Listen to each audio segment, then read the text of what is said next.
Riyad Al-Malki, ministre des Affaires étrangères de l'autorité palestinienne, et Bernard Kouchner viennent de signer un document cadre de partenariat. Quelle est la portée de ce document?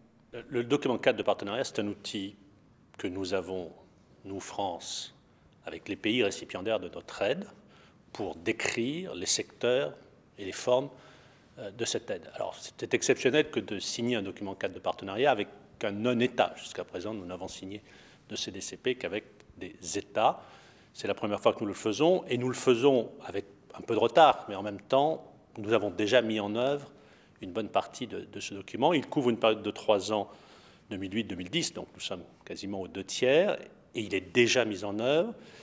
Il s'intéresse à la fois à notre aide budgétaire, à l'autorité palestinienne, 25 millions d'euros par an, et nous venons aujourd'hui de faire une petite rallonge d'1,5 million d'euros, et à ce qu'on appelle notre aide projet, qui fait à peu près 32 millions d'euros par an, qui passe soit par l'AFD, soit directement par le budget du département. 3 secteurs d'intervention essentiels pour ce qui concerne cette aide projet: l'eau et l'assainissement, les infrastructures et le développement municipal, et enfin l'appui au secteur privé, le projet le plus emblématique en la matière étant celui de la zone industrielle de Bethléem que nous poussons. Il y a 2 ans, s'est tenue à Paris une conférence pour favoriser la création d'un État palestinien, qui a réuni un grand nombre d'États et d'institutions internationales financières pour apporter une aide financière à ce futur État. Où en est-on aujourd'hui, 2 ans après? Écoutez, bon, on va fêter effectivement le 17 décembre le 2e anniversaire de la conférence internationale des donateurs pour l'État palestinien. Donc le titre choisi par le ministre lui-même à l'époque dit bien ce qu'il veut dire. Il ne s'agissait pas seulement de faire les fins de mois de l'autorité palestinienne, il s'agissait d'aider à créer les institutions du futur État palestinien que nous appelons de nos voeux. 2 ans après, nous sommes dans une situation sans précédent pour des exercices de ce genre, absolument sans précédent. Il y a eu plus d'argent transféré par la communauté des donateurs que promis à Paris il y a 2 ans, et plus de réformes faites par l'autorité palestinienne et de création d'institutions étatiques que promis il y a 2 ans. Donc nous sommes dans un cercle vertueux où les réformes sont financées par la communauté des donateurs, qui donnent d'autant plus volontiers que les réformes sont faites et symétriquement.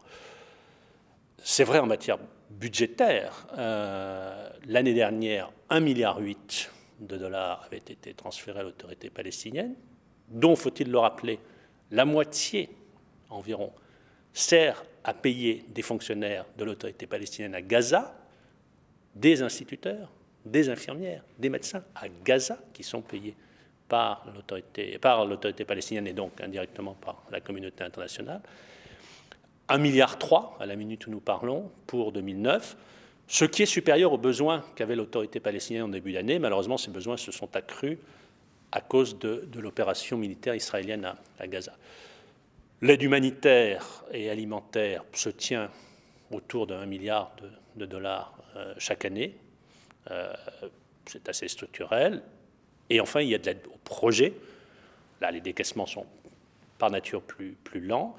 Mais nous, France, et c'est aussi l'objet du DCP, nous avons des projets en Cisjordanie, des projets dans l'eau. Nous avons un projet de pharmacie centrale aussi, de gestion centrale des médicaments. Nous avons 2 projets à Gaza. L'un international qui est la station de traitement des eaux de Beth-Leia, dont l'AFD est le 2e financeur derrière la Banque mondiale. L'autre franco-qatarien, qui est la réfection de l'hôpital Al-Quds à Gazaville.